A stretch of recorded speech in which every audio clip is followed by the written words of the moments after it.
My best friend Ricardo and I were 19. At the risk of sounding pretentious, the two of us come from well-off North Jersey families and get to enjoy our summers down the Jersey Shore. My house is in Belmar, New Jersey, and his is in Lavallette. It was a random summer night during the week, and Ricardo was driving the two of us from my house in Belmar down to Lavallette, about an hour drive. To be completely honest, I preferred hanging out at Ricardo's house, not only because it was a little nicer, but because the general vibe of Lavallette is more geared toward kids our age. If we weren't scouring the area for a party, we could enjoy some drinks on one of the many private beaches we technically weren't supposed to be on. I could go on and on about things to do down the shore, but for the sake of brevity, I'll try my best to get to the point. As we were driving down, we agreed that we'd opt for a quieter night. No partying, links, or anything that we might normally do. The two of us agreed to snag a few beers, roll a joint, and chill on one of the private beaches under the stars. Honestly, it sounded great. The two of us had been going pretty hard with some of our other friends. A break from partying was much needed.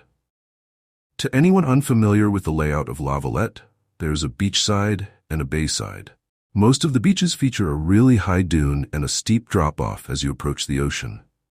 If you were to stand at the ocean's edge and look back, you'd see a pretty sizable hill of sand. After drinking a few drinks at Ricardo's place, we snagged some bikes from his garage and made our way toward the beach of our choice. For whatever reason, Ricardo insisted on journeying further than I'd ever been, which I didn't quite understand since all the beaches were basically the same. I really didn't mind a longer bike ride though, so I just went with it. Eventually, Ricardo decided on a desolate-looking beach at the end of the road with no cars parked on it. Every house on the street had its lights off. I actually preferred this. This was back when weed was illegal in New Jersey, and we weren't too keen on getting caught.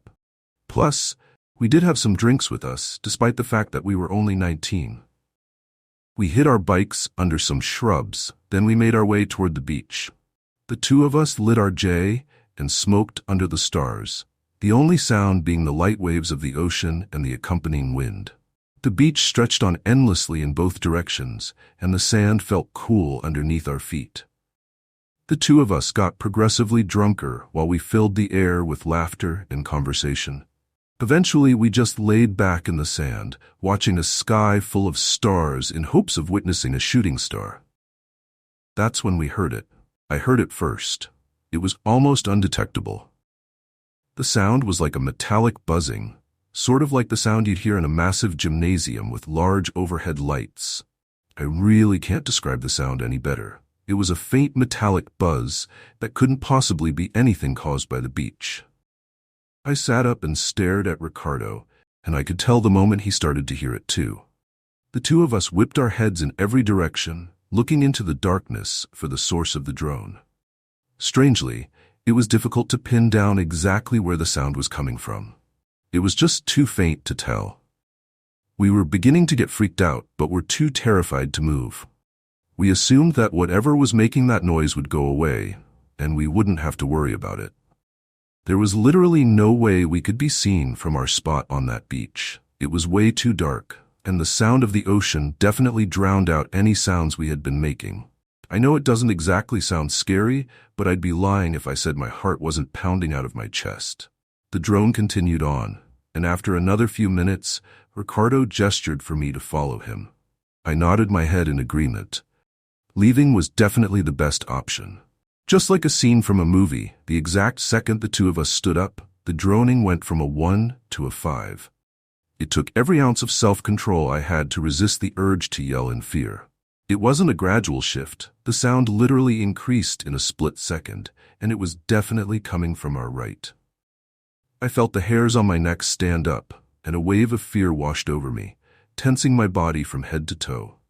We stared into the darkness and still didn't see anything. But now the drone sounded so close to us that we instinctively started running toward the sand dune. I didn't even know what we were running from. All I knew was that something was seriously wrong, and there was someone or something after us.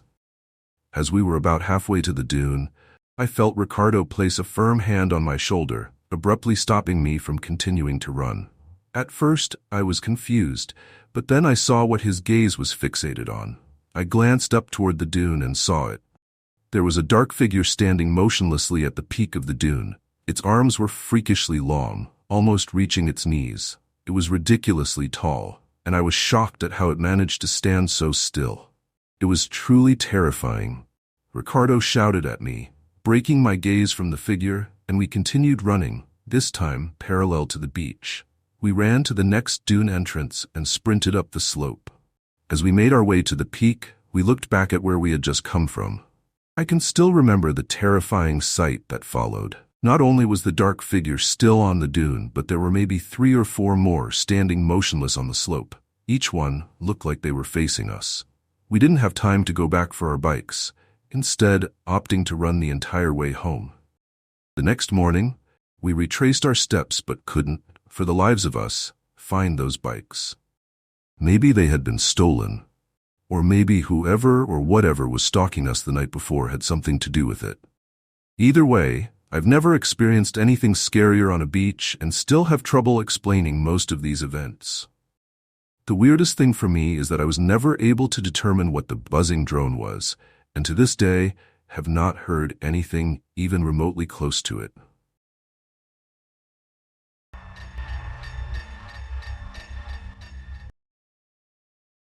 Beaches have always terrified me. Well, not always. My fear is a direct result of what I'm about to tell you. As a kid, I used to love the shore. I remember spending many summers in eager anticipation of the weekend when my family and I would hang out at our beach house. Or if I was lucky, they'd let me spend it at my friend Charles' beach house, which was even more fun. I was 6, and this was one of those special summer weekends. Me, Charles, and our third friend Riley were going to spend a few unsupervised days at Charles's beach house in LBI.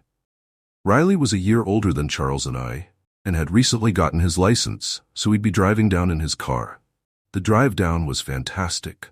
Riley was a pretty uncoordinated driver at the time, so most of the ride was spent laughing at him, swerving and cursing the road. It was great. We got down to LBI in good time and immediately moved all of our stuff from the car to the rooms we'd be staying in. The layout of the house is important to the story, so I'll briefly mention it. There's a front door, a garage door, which connects the back to the front yard, a back sliding door, and a back upstairs deck that connects the upstairs bedrooms. There's also a spiral staircase that allows you to go directly from the back deck to the ground, so you can enter and exit the house from upstairs. The house sits along a lagoon, meaning the back end of the house faces a narrow channel of water with houses on the opposite side. We were at that ripe age where chasing girls was a priority, and a nice beach house all to ourselves was the perfect occasion. We spent a few hours figuring out which girls were down the shore at the time and talked to them on Snapchat. Finally, we found a group of 3 cute girls that said they'd be down to come kick back at Charles' house. I had more than enough weed to last us the weekend, and we had snagged a few bottles of our parents' alcohol before leaving. It was perfect. Things were going very well. The 3 girls, Rosie, Alexa, and Sophie, were fun and flirty, and the 3 of us could tell where the night would probably end up. At one point, the 6 of us decided to smoke in Charles' backyard pool. It was small, but it was perfect for 6 drunk kids. I remember the sight vividly, the gentle bay breeze blowing through my hair, the steam from the heated water rising slowly with the puffs of smoke from the joints. At our age, this was bliss. But then suddenly, Charles turned the music all the way down and stared over my shoulder into the darkness of the lagoon. Confused, I turned around, peering into the darkness. I could roughly make out the houses on the other side of the lagoon, but I wasn't quite sure what Charles was looking at. One of the girls asked Charles why he turned the music down, and he whispered that he saw someone standing on the dock opposite the house. I figured he was messing with us, so I started laughing. "Who cares, bro? People literally live here," I said. Charles shook his head. "I know that family personally. My parents said they're in Florida for the week." In all honesty, I still thought it wasn't a big deal, or he was just messing around, so I kept chuckling. The girls were a little freaked out though and said they wanted to go back inside. I wasn't going to argue, so the six of us started making our way out of the pool. As we were drying off in the yard, Riley jumped and cursed, looking towards the lagoon. The rest of us turned, and even though the light was dim, I could definitely see what looked like movement coming from the opposite dock. The six of us froze in place, trying to get a better glimpse of what we were looking at. Just then, a passing car on the road across from us lit up the scene ever so slightly, and the sight was horrifying. There were 4 tall silhouettes standing at the edge of the dock, facing us. It was impossible to tell what they were wearing or what they looked like, but there was no doubt they were facing our direction. "Go inside now," said Charles with a shaky voice, motioning us toward the sliding door. As we rushed inside, I heard a distinct sound that remains the most terrifying noise I'd ever heard. 4 consecutive splashes rang out from behind us. Those guys were swimming across the lagoon. We were in full-on panic mode at that point. The girls screamed while Riley slammed the sliding door shut and locked it. Charles quickly ran to the front to lock that door too, and the 6 of us ran to the room that wasn't visible from the outside. We waited in silence, horrified at what we might hear next. A few minutes passed, still nothing. Out of nowhere, Riley cursed, revealing to us that he had forgotten to lock the sliding door on the deck. Charles started to panic, knowing that this house was about to be broken into. Just then, we heard soft, quiet footsteps above us, and that was the last straw. None of us had any weapons on hand, and we were all intoxicated, so running was really our only option. The 6 of us sprinted for the front door and bolted to the car, which Riley started up in a flash. The chaos of it all was too much for Riley to handle, and he destroyed Charles's mailbox on the way out of the driveway. Once we were far enough away, we called the police. The ordeal was a nightmare. We went back to the house once police had searched it, but the news was shattering. All the valuables on the top floor were missing, but that wasn't the worst part. Charles's family owned a medium-sized Boston whaler boat, which was also stolen, most likely as the getaway vehicle.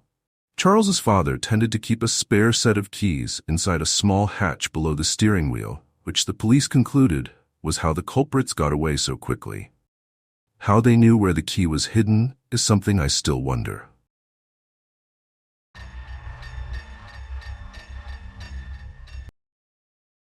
Until I was about 25, I lived in a beach town. My specific neighborhood was about a 20-minute walk from the beach. I'd say about 80% of my personality was beach-related. I've been surfing longer than I've been able to speak, and it would be an anomaly for me to shake out a pair of shoes and not have some amount of sand fall out.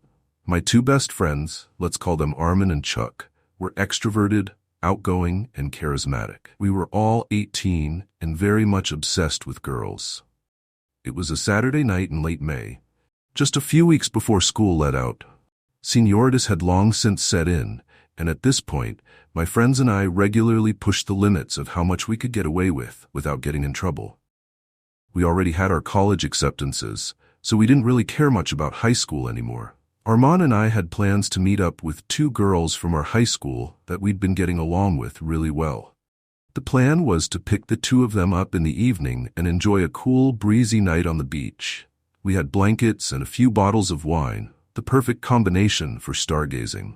I don't condone drinking and driving to any capacity, but I was just a stupid kid. I arrived at Sophia's house just after 9 p.m. She and her friend, Fran, sort of walked and danced to the car. It was clear that they had a little something to drink beforehand. Armand and I exchanged some excited grins. It was going to be a fun night. I took a scenic route to a secluded beach. It was about a 30-minute drive. The whole time, the 4 of us were having a great time in the car, cracking jokes and talking about mutual friends. At one point, Fran and I were having a deep, philosophical conversation about the nature of time, death, and such. We were all very much enjoying each other's company. The specific beach I had chosen had a dirt path that you could drive a car up. From there was a more narrow sand path that we would walk. The path was actually pretty steep, but I had picked it because we were less likely to encounter any other people at such a secluded spot. Furthermore, this beach was further away from the main boardwalk, so the sky would be clearer for stargazing. I thought of everything. I parked my car as far up the dirt road as possible, and the four of us hopped out. Armin and I carried the blankets and wine. I'll fast forward through the boring stuff. After a few hours and an empty bottle, Armin and I found ourselves separating. He and Fran walked up the beach, and Sophia and I walked in the opposite direction. After being separated by a decent amount of distance and darkness, I threw my blanket down, and we drunkenly fell asleep on top of it. Before anything happened, Sophia tensed up. At first, I thought it was something I had done, but then she whispered something. "Do you hear that?"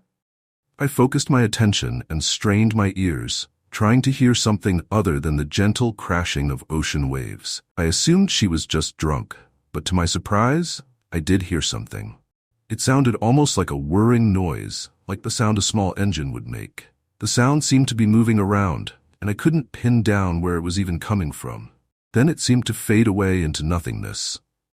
"It's nothing," I assured her, eager to resume what we had been doing. And that's what we did. Soon after, I fished my shirt from the sand and shook it out before throwing it over my head. Just then, Sophia, who was still lying on the blanket, shrieked. I whipped around to look at her and saw she was pointing up at something. I looked up but couldn't see anything besides the blackness of the sky. I sat down next to her to get a better angle, and I was horrified. From her point of view, the moon was perfectly aligned with what appeared to be a drone floating directly overhead. It hovered a little while longer before zipping up into the dark sky and disappearing out of sight. It all made sense. What we had heard before was 100% the drone. I got angry at myself for not realizing it at the time. I then got sick at the thought of being watched the entire time. I glanced over at Sophia and could tell she had the same exact feeling. She put her head in her hands and started crying. I consoled her as best I could before suggesting we walk back to the car. The two of us made it to the car to find Arman and Fran already there. I quickly explained the situation. The two of them were dumbfounded, and I could feel the joy in the air literally being sucked out. I began driving in silence in the direction of Sophia's house, eventually trying to lighten the mood with some conversation. It didn't work, though. The girls agreed that they didn't feel safe going home just yet. It was a Saturday night, so I didn't mind staying out late. I asked if we could hang out at either of their houses. They both shook their heads, saying their parents wouldn't allow it. My house was off the table for the same reason, as was Arman's. I decided to ask Armin to call up Chuck, which he did. Chuck's house was massive, and his parents were super chill. It was honestly the perfect spot. To our delight, Chuck was free. I pulled into Chuck's driveway and parked the car. Arman and the two girls began making their way toward Chuck's front door, and I told them I'd catch up to them in a second. I needed a moment to think about everything that had just happened. I was more shaken up than I was letting on, so I leaned my forehead against the steering wheel and closed my eyes in an attempt to calm down a bit. Honestly, those few seconds with my eyes closed really helped. Instinctively, I pulled out my phone, which I hadn't touched since the incident. The screen lit up, and I stared at the single notification that sat on the display. I had to blink a few times to make sure I wasn't imagining it. My entire body froze as I stared in horror at the lone notification. AirTag found moving with you. Every emotion that I had just expelled from my body came crashing back. We were literally being tracked. I snapped out of my paralysis and jumped out of the car, examining every inch of the vehicle. Nothing on the front bumper, nothing in the grille, and nothing on the back. I started getting desperate, checking the seats and flipping floor mats. Still nothing. By now, sweat was pouring down my neck, and I could feel the hairs on my arms and legs standing up. I got on my hands and knees and began examining the underside of my car. I got to the tire on the driver's side and began feeling around the tire well. And there it was. It was literally taped to the underside of the well, impossible to find if you didn't know what you were looking for. I held the tag in my hand for a few seconds before throwing it to the ground and smashing it to pieces. Whoever had watched us on the beach with that drone knew where we were. I didn't feel safe in Chuck's driveway all alone. I picked up one of the broken AirTag pieces and ran over to Chuck's front door. I told everyone what I had discovered, showing them the AirTag pieces to prove it. They were even more horrified than I was, especially the girls. They checked their phones and saw the same notification. Chuck was particularly pissed off because we had been potentially tracked back to his house. After the panic subsided, we spent the rest of the night in Chuck's basement and ended up sleeping over. A couple of weeks passed and nothing happened. Honestly, my friends and I were glad to forget about the whole thing, assuming it was entirely in the past. The only way we could rationalize it was that some creep wanted to watch some young adults hook up on the beach and track their car to scare them. It was chilling to think about, but we were relieved that the situation hadn't escalated. One Sunday morning, about 3 weeks after the incident, I got a call from Chuck.